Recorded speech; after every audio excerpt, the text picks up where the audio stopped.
Hello, hello. We're back here to talk about the flare up protocol. My name is Dr. Tyler Kalasi. I am a doctor of physical therapy and strength coach. Many of you listening are like, yeah, we know. For those of you that have not attended a workshop or listened and watched a workshop in the past, happy you're here. Today we're going to talk about flare ups, pain spikes, big blow ups where your body hurts unexpectedly and it makes a drastic change in your life. We're going to talk about how to navigate those pain spikes and those flare ups with confidence and control to get things under control and get things back to normal, or at least the previous normal, as quickly as possible. Now, when we talk about flare ups, there's kind of a few different versions. The version we're going to talk about is when a flare up dramatically changes your life. You have a big old back spasm during a deadlift, and you have to limp out of the gym. You're considering calling into work, and you know that you're in for a rough 7 to 10 days. Your shoulder starts hurting, and then all of a sudden it hurts to raise your shoulder. And you're freaking out, wondering what's going on. It's tough to put your shirt on or your bra on the next day. And you have this dramatic change in the way your life and training is going to look for the next couple of days, couple of weeks. Those are tough seasons to navigate, and it helps to have a structure and a plan and a protocol to follow to keep you sane, but also keep you effective. Then we have the other kind of flare up, we can call it, right? Something has been hurting, and for a couple of days, it hurts more. You're still able to live your life. You're still able to make training adjustments, and often the response to the smaller kinds of flare ups is like, all right, go lighter, reduce the range of motion, make some training adjustments, maybe take a deload week, and those are very real. Um, and also, those are often navigatable and solvable with more kind of like ongoing solutions where like life can continue. Training is basically continuing, but there's some real intentional adjustments that need to be made. This flare up protocol is going to be more for those times when like life has to stop, training has to stop. You're kind of worried about what's going on, and now we need to put together a plan to get you back to, you know, doing the thing. So we're going to talk about some fears and mistakes, and then we're going to get into the actual protocol and share some tactics, some things to keep in mind to help keep you moving forward. So let's lay it out, right? We've all been in this kind of scenario after a few weeks of rehab, of recovery, of modified exercises. Your blank pain, right? Your back pain has been easing up, and everything seems to be going really well. You can see the light at the end of the tunnel. Training starting to feel a little bit more normal. You feel like this thing is behind you, and then bam, right? Your back spasms up, your shoulder kinks, whatever it may be, and it leaves you kind of lying on the ground or like sitting on the bench, trying to move around carefully, trying to figure out how bad it is, wondering what's going on. Meanwhile, your head starts to fill with those same thoughts that it used to have of like what ifs, right? The thoughts you used to juggle on a daily basis. I use the analogy, it's like walking down the sidewalk on a Friday afternoon and you run into an old coworker that you know really well because they never used to leave you alone, like that annoying coworker that's always around, making jokes, asking you for help, and you're hit with like this mixed bag of emotions, right? Familiarity because you saw them every day, you had this pain every day for a while, but also annoyance because you were hoping that you never had to see them again. You were hoping you never had to deal with this amount of pain again. And you think like, well, this isn't ideal. Like here we go again, right? We're back to square one. And after getting up and hobbling to your car, didn't even put the gym equipment away, that emotional shitstorm in your head um, starts to grow stronger, right? Why now? You ask yourself, knowing that you don't even have the bandwidth to answer the question productively, but you still continue to ask, like, why now? What happened? Why did this happen? Here we go again, right? That mental spiral takes you into a place where you are more unproductive than you are productive, right? You feel trapped in this storm of discomfort and frustration and anger and sadness. And the reality is, like, you're not doing anything effective there, right? Being in this mental spiral is only going to amplify that pain. We know that even if you have a mechanical source of pain, right? A disc has herniated, a muscle has spasmed, or you scraped your elbow. If you get more upset, the pain actually gets more intense, right? There's a heavy emotional and mental component here. And the quicker we can get a handle on that, the more effective you're going to be moving through this process quicker. And while you try to assess the situation and get things figured out, we often try to figure out like why this happened, right? It feels like the pain shows up out of nowhere despite all of the work and the progress that you have done. You still don't have control over the issue. Your pain just feels random. And the reality is, like, it's not random, right? Pain doesn't just happen without a cause, usually, right? The reason isn't always obvious in the moment, and quite frankly, sometimes the reason doesn't even matter. But there's a lot under the surface.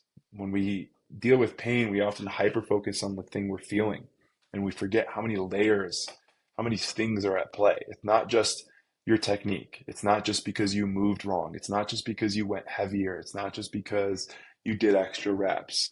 All right, we have to look at how your sleep has been. Are you stressed from work? What's your nutrition? Have you been kind of under eating a little bit? Did you just have a grumpy day? Did your body just respond poorly? And it is what it is, right? So when we get an answer, when we start to develop a idea of what happened and what we need to do, we have to adjust. The pain is there. You may have an understanding of why. Either way, you're in pain. You can't do what you were doing yesterday. So we have to do less. Often it means less. We have to layer back in some correctives. We need to make sure we're sleeping a little bit more. And we're making all these adjustments, and you start wondering, like, am I losing my progress? Right? Or you actually think like, well, all the progress I made the last X number of weeks or months is gone. I'm back to square one. And the reality is, like, adjusting your training isn't giving up. Coming back to doing some correctives and some easier stuff isn't giving up. It's not a sign that you're back to square one. It's actually a sign that you're maintaining control. Because if you end up in a pain season, a flare up, a spike in pain, and you let it freak you out, you let it mess with you enough that you do nothing, right? And I mean do nothing isn't like literally do nothing. Not do nothing isn't like take rest and stay out of the gym for a few days. If you let that pain force you to do nothing and just ruminate emotionally and mentally, you've lost control.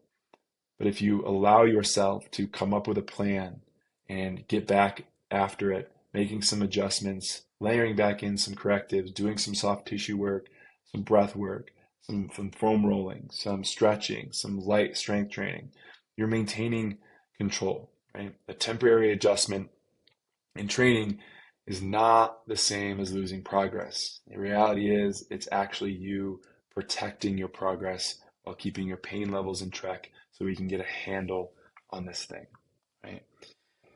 But the fear of this just being a part of your life forever and you being stuck in this cycle of pain is very real, right? Is this just going to happen again? Am I just going to solve this pain problem, get back to somewhat normal, and I'm going to go back to exactly how I am now, right? What's the point of making progress again if this is just going to happen again anyways? And the reality is here, like, maybe it will, maybe it won't. There's a good chance it's going to happen again, but it's probably going to be lighter if you continue to improve. And every time you have a flare up, it's a little bit less intense. It's a little bit easier to solve. And you just continue on this upward trajectory with these little drops where you have a flare up. You figure it out and you keep climbing the trail. You keep climbing the ladder. And the other real portion here is, like, it's not as unpredictable as you think, right? You're probably missing something.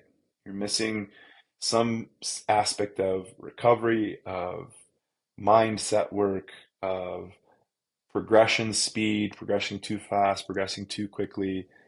There's got to be something sometimes. And sometimes there's nothing. I know it's conflicting to hear that. I know society and the industry tells us that there's always a reason, but sometimes your body just reacts for no other reason than it was a fluke.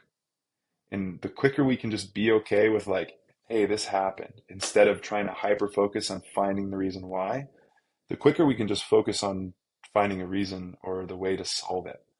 Too many times I have conversations with people where they just want to figure out why. What's the tissue? What's the exercise? What's the what's the reason that this keeps happening? What's the reason I'm in pain? I hear that. It's okay to want to understand why. But if you search for why long enough and you can't find it, it's time to just figure out how to focus on solving it. And we don't always need to know why the pain is happening to know how to get started with a solution. A lot of times, solving pain problems, getting out of pain is really just educated trial and error. I have a doctorate degree that just allows me to be quicker with my trial and error. I'm closer to the actual solution when I make my first decision than you are, but we both get there if we just stick to the process of trial and error and we commit to going through that rough patch that is frequent flare ups, that is really light exercises, boring exercises, and we'll get there, right? So we talked about these common mistakes and fears. I just wanted to lay them out here in like a simple slide so they're right in front of your face. One of the biggest mistakes people make is freaking out and panicking, right? It does you no good. If you freak out, you lose control, you're unproductive, you're more reactive, you're not as sound and effective with your decision making. You're allowed to be upset, you're allowed to be sad, you're allowed to be frustrated. But what I'm telling you is you got to do that quickly and then move on. One of my mentors back when I was in college, I was working for a blind and visually impaired association. We like helped people navigate vision loss and get back to living life and what have you. The CEO of the company was a really successful dude. That's like his job. He was like a CEO that, he would go to a company, help build it, move on to another one. And he'd been with this specific company for a long time. And his motto, one of his mottos was fail, fail fast. Fail, comma, fail fast. Right? Fail, meaning like you get it wrong. You make the wrong decision. But when you fail, turn around and get back to trying to find the right decision quick. It's like this: I've accepted that I'm going to fail, and when it happens, move through it quickly. If you hang out there and ruminate on the failure too long, you're not doing yourself any justice. Fail, move through the flare up, have the spike in pain, and move on. Start figuring out a solution. Right? And then, when you are solving things, you assume that training adjustments means loss, means failure. Making stuff lighter, going back to corrective exercises is is failing. I've lost all my progress. I'm going to lose my gains. It's just not true. You might not be able to lift as much right now. You might get a little bit slower, but like what you're actually doing is maintaining control of the process instead of just beating at the pain and force feeding stuff that hurts and ultimately probably making things worse because you're just forcing it.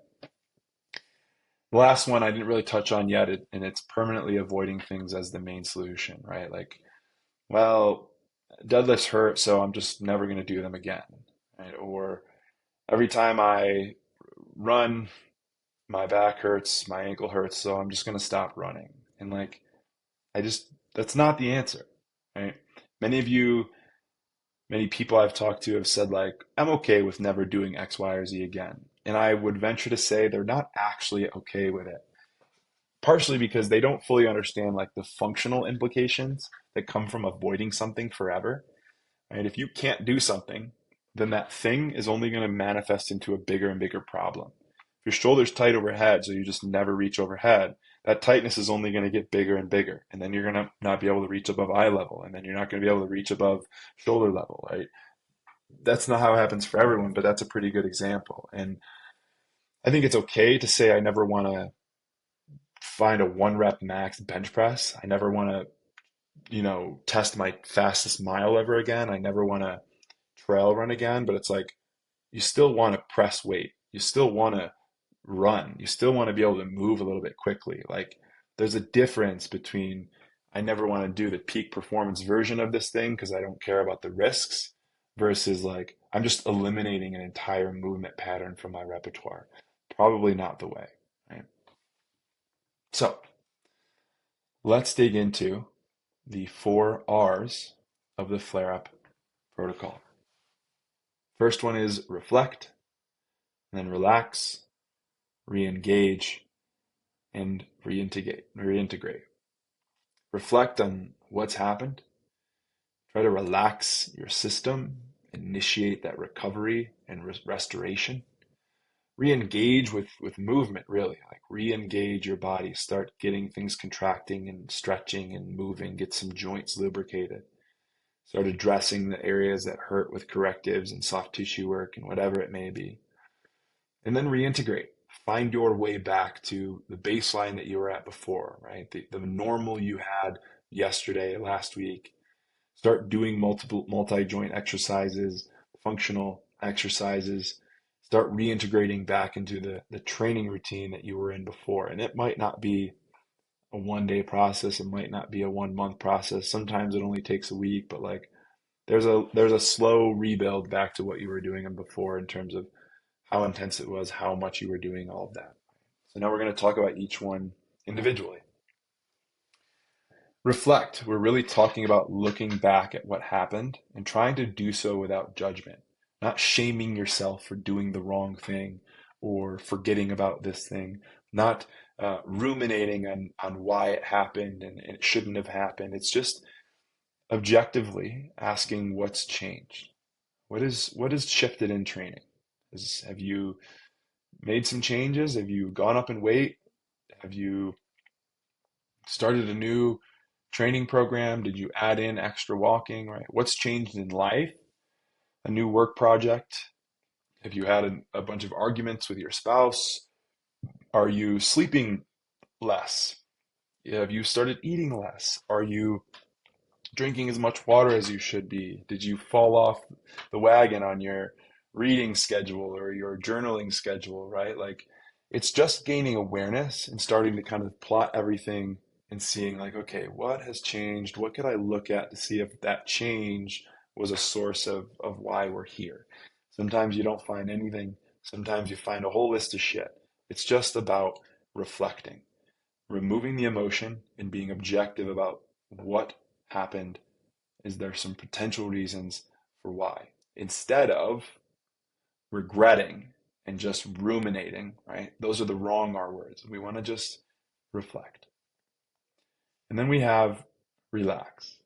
This is literally what it sounds like, relaxing your body, relaxing your mind, relaxing your central nervous system, because whatever is causing the pain, if you're more stressed, the pain you feel is also going to be worse.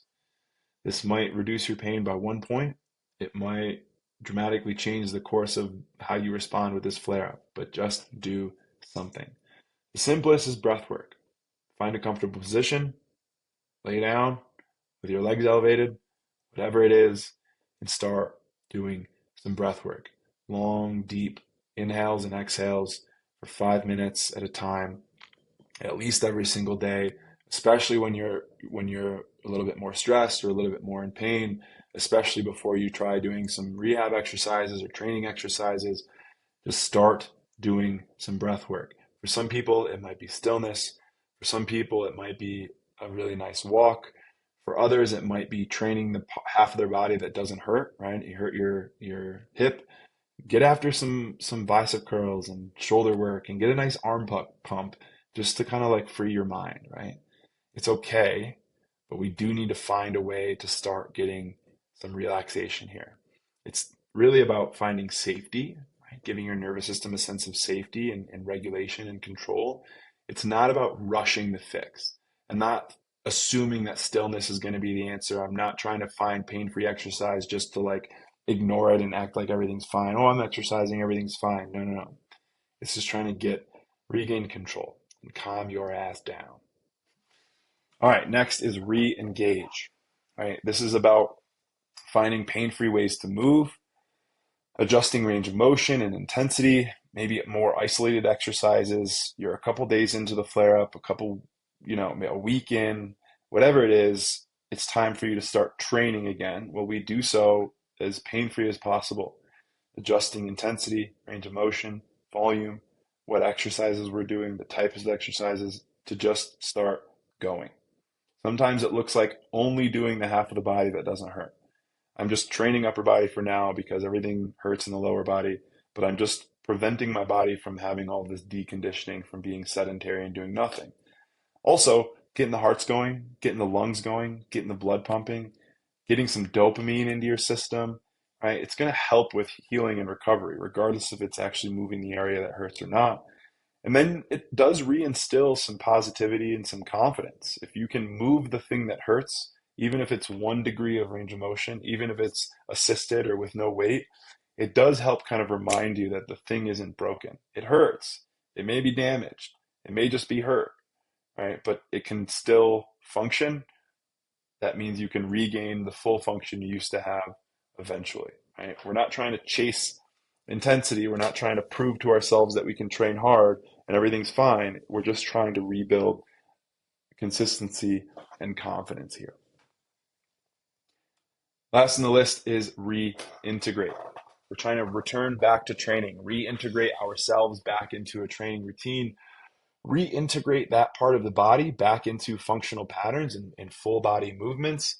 We're going to do so the same way we talked about re-engage. It starts with pain-free variations. If squats are a no-no because your knees flared up, can we do a wall sit? Can we do a box squat with reduced range of motion? Can we just do a knee extension, right? Trying to just get back into it. Eventually, we do want to get back to the more full body stuff, the functional patterns, like kind of foundational movements, squat, hinge, lunge, push, pull, carry. When it's time to happen, we're kind of in that reintegration phase, and then it's a slow build back to like normal, right? Reintegration is like the end. You're kind of out of the flare up, but you're still being considerate. You're still maybe taking it a little easy, making some adjustments.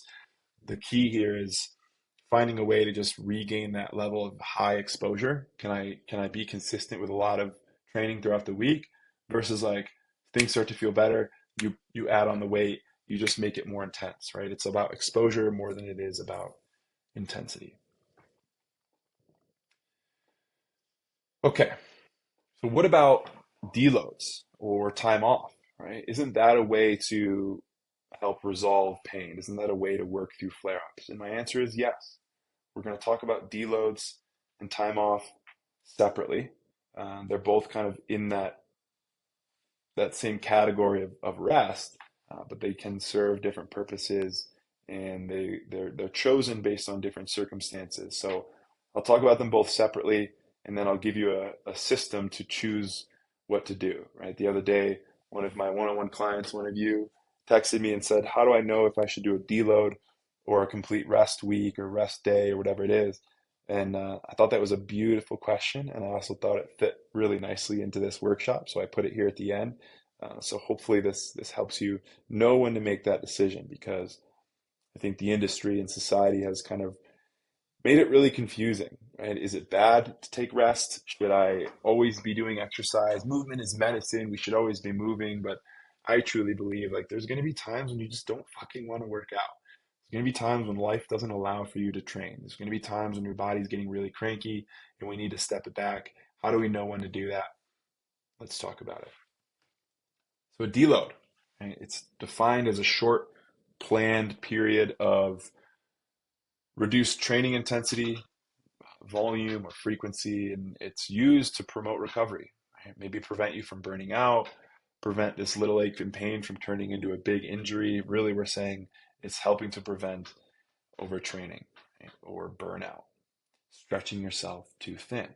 The goal is to reduce stress, mental stress, physical stress, without completely stopping. So that's the big piece of deload, is that like you're still doing the thing. It's just unloaded. It's just a little bit less. So usually a deload lasts 1 to 2 weeks.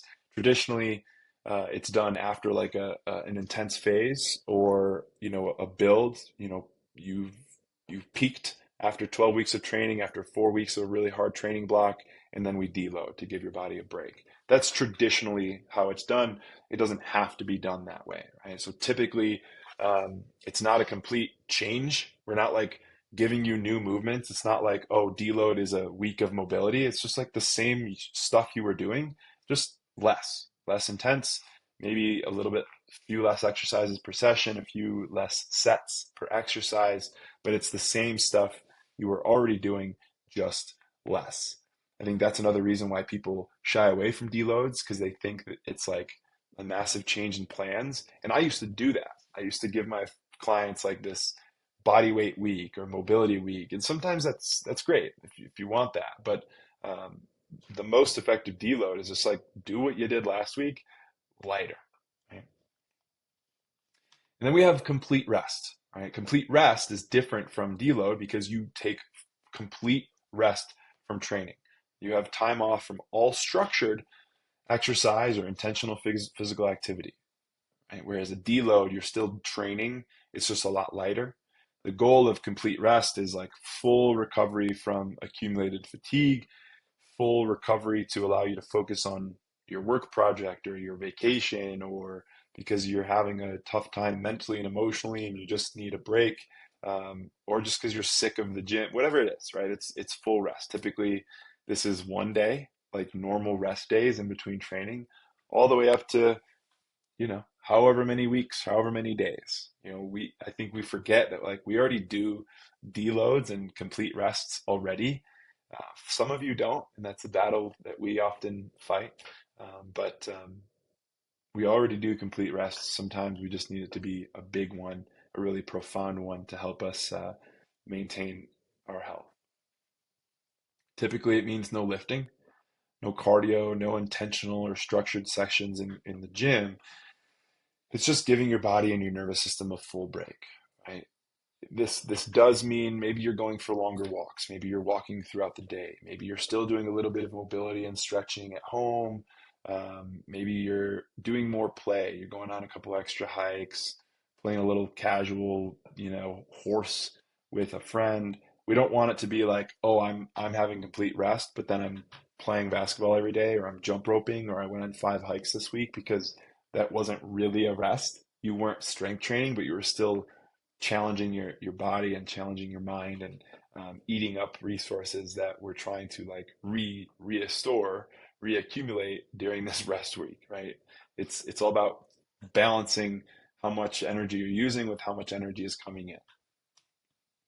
So the additional benefit of a deload or a complete rest is giving your week, giving your day, giving your mind more room for recovery. In theory, if you're training less and less frequently, you're not as training as intensely, you should have more room to dedicate towards the relax category. Right? You should have extra time in your day. You should have less or more energy. You should have more mental space to put towards things like meditation and breath work and no phone walks and extra 30 minutes of going to bed 30 minutes earlier, and spending a little extra time making a nice meal. Like that's a big part of deloading, is like putting more energy towards those things so that you can actually really capitalize on the extra time and the extra energy you have, right? Remember, with a deload, even with a full rest week, you're not going to lose as much progress as you think. I've had many clients where we purposefully put them on a no training 7 days, no training 10 days, and they're fine. Often they come back feeling better. I just had a buddy I saw in a coffee shop. He was in Italy for 6 weeks, trying to get his citizenship over there. So while he was there, he did a lot of touring and trying of food, and he didn't really train much, maybe once a week, twice a week. He came home, and a week back into training, he leg pressed 1,000 pounds. Now, whether we think leg press is legit or not, I think it's legit. He put 1,000 pounds on his body, and he had never done that before. The most he had done was like, eight, high 800s. So after all of that rest, not only was he still okay and still strong, he was stronger. His body rejuvenated. He gained back all of his resources. He got a mental break from the gym and he came back fired up. He came back ready to go. Right? And if you get halfway through a deload or a complete rest week and you're feeling really good, you got what you needed, you can always go back halfway through, right?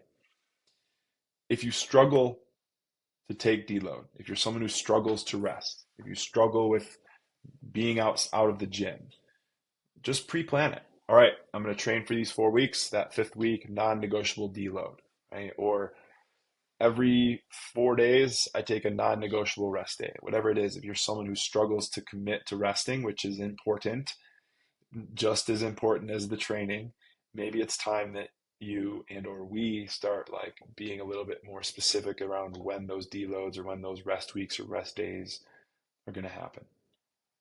Okay, let's talk about how to choose whether you should do a deload or a complete rest or keep on keeping on. We're going to use this street light system. We've used this for adjusting your training based on pain levels. The concept is the same, right? Red light is the worst, yellow light is kind of the middle, and green light is the least worst or the best. So we're going to start at the bottom here. Green light, keep training without progressing, right? So if life is a little busy, you're feeling a little tired, maybe your body's a little extra sore, that's a green light to keep going. But maybe consider not progressing next week or slowing down or eating a little bit of extra food, right? Like you're good to keep going, but make sure you're acknowledging the fact that things do feel a little off. So we need to kind of ramp up recovery or slow down training. Okay.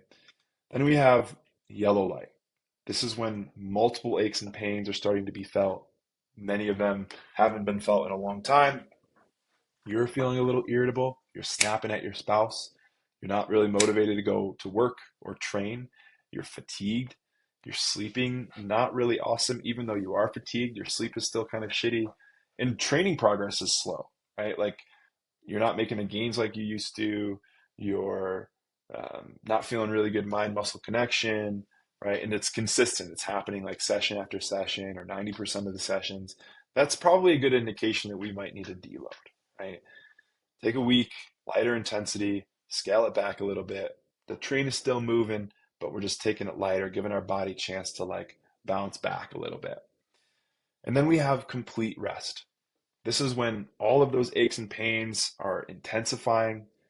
The main pain or pains that we've been dealing with are really starting to get finicky and sensitive. You yourself are getting really reactive and impulsive. You're like crying about things you never usually cry about. And maybe none of this is true, but life is just crazy. You're about to go on a trip, you're traveling for half the week, you've got family in the town. Like nothing could be physically wrong, but like life just requires that you are not in the gym.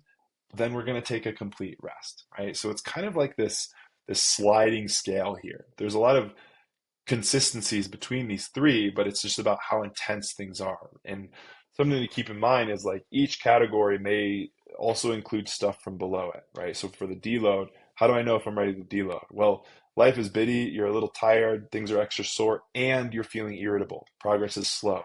You're feeling fatigued, right? How do I know if I can need a complete rest? Well, life is busy, you're fatigued, you've got aches and pains, and life is chaotic, right? So it's kind of an accumulation as we move upward. And there's always unique reasons to make one decision or the other for certain people, but this is a good starting place. Okay. Now, there is another way. Okay. There's a way to moderate rest and recovery and training schedules, and we call that intuitive training. I don't know if anyone calls it that. I call it that. I wrote this down and it sounds great. Okay. It's a self-regulated kind of auto-adjusting rhythm that responds to how you feel, your capacity. Here's how it goes. And this is the training, this is how I schedule my own training, right? So I have 4 days of training. So I have like a 4 day training schedule. In theory, that would be Monday, Tuesday, Thursday, Friday, right? Or Monday, Tuesday, Thursday, Saturday, whatever it is. Traditionally, we take those 4 days or those 3 days and we put them inside a 7 day cycle. So every week, I hit those 4 days. But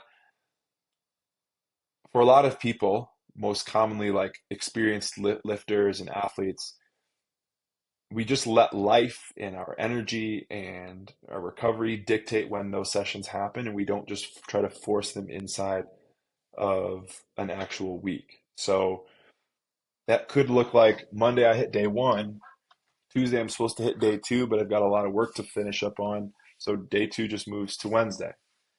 And then Thursday I'm supposed to hit day three, so I do. Friday I'm supposed to hit day four, but my back's feeling a little cranky, so I just go for walks that day and I don't train. And Saturday I hit day four. And then Sunday, traditionally is a rest day, but I'm feeling extra good. I know I've got a busy week, so Sunday I hit day one.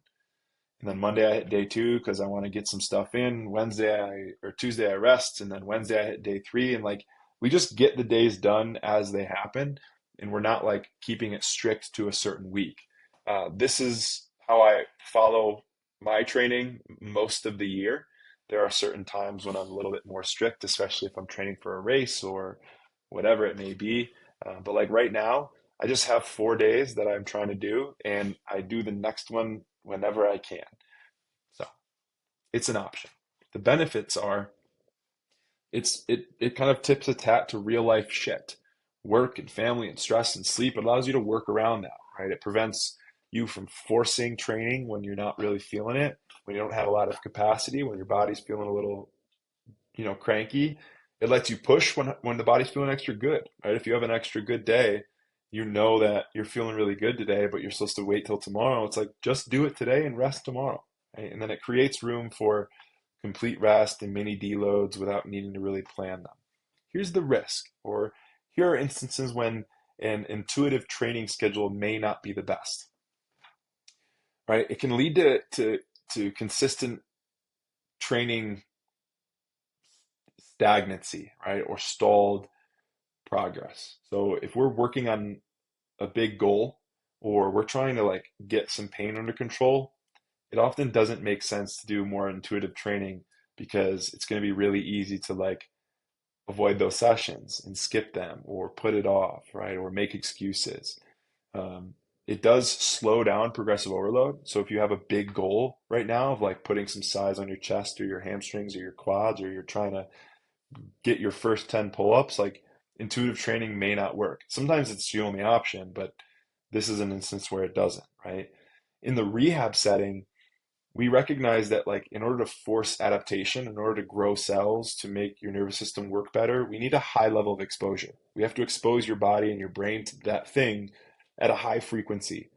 And intuitive training decreases how frequent you're being exposed to those stimuli, so it may not be the best choice, or you just have to recognize that your rehab is going to be a little bit slower. The biggest thing is intuitive training assumes that discipline is dialed in, right? You are going to do the work as soon as you have the day to do so. You're going to do the work when you know that the next couple of days are going to be busy. It's less reliant on like motivation because you don't have the committed schedule. You just have to like commit on your own. So intuitive training is an option. There's few of my one-on-one clients that are actually using this type of schedule. I see this a lot with like shift workers, healthcare, first response, because they follow a bit more of like these kind of on-off phases where they're working 3 days, they're not working 3 days. So we have to kind of be a little bit more adjustable and malleable and intuitive. So if this is something that interests you and you want to try it out, we need to have a conversation about it first to make sure it works, to make sure we're both on the same page. But I'm more than happy to see if we can make this work if it's appropriate. So I'm going to finish with a quote. Okay, these are two quotes that I combined into one because they both really work. And this quote comes from a man named Seneca. He was a Greek or a Stoic philosopher back in the ancient Roman times. And the quote goes like this: "The wise person thinks of everything that can happen, both good and bad. He or she is never surprised by misfortune." You know, Seneca believed that imagining hardships in advance reduced their power over us, right? If we can emotionally prepare ourselves for loss, difficulty, or failure, we're less likely to be rattled when it happens. So if a wise person thinks of everything that can happen, good and bad, you're going to be less distraught. You're going to be in dealing with less of an emotional shitstorm when it happens. And this applies to flare-ups. If you go into a training session recognizing that things might not feel amazing, instead of going into that training session hoping that all is going to be good and this is finally going to be the moment that you prove to yourself you're better, you're going to be in a better position if you expect misfortune. It's not being pessimistic. It's not always expecting the bad. It's just recognizing what's possible by just being realistic on the potential outcomes here. Right? The next one at the bottom here, they rob present ills of their power who has perceived their coming beforehand. Expecting difficulty isn't pessimism. It's mental strength. If you rehearse the worst, you won't be shocked by it. They rob present ills of their power who has perceived their coming beforehand. If you know that it's coming, then the hardships you're dealing with right now won't be as bad. The illness, the sickness, the loss, the failure, the flare up, it's not going to rob as much of your emotional integrity and much of your time, as much of your mental health, as much of your progress if you already knew it was coming beforehand, if you already thought about it. Right? So as you move forward and you continue to make progress, be realistic, do some meditation on what's coming, on what could be coming. Prepare yourself for all options while you continue to be optimistic about the best one, so that when the optimistic one doesn't happen once or twice, you're ready and you're going to be more effective when it's time to get to work and solve those problems. Hope this was helpful. If you have any questions and you are working with me right now one-on-one or inside the community, shoot me a message, drop a question in the community, and we'll talk about it. If you are currently not working with me, but you would like to discuss how we can do that together, shoot me an email at hello@tylercalasi.com or go onto my website, tylercalasi.com, fill out the application, and let's have a conversation. Talk to you soon.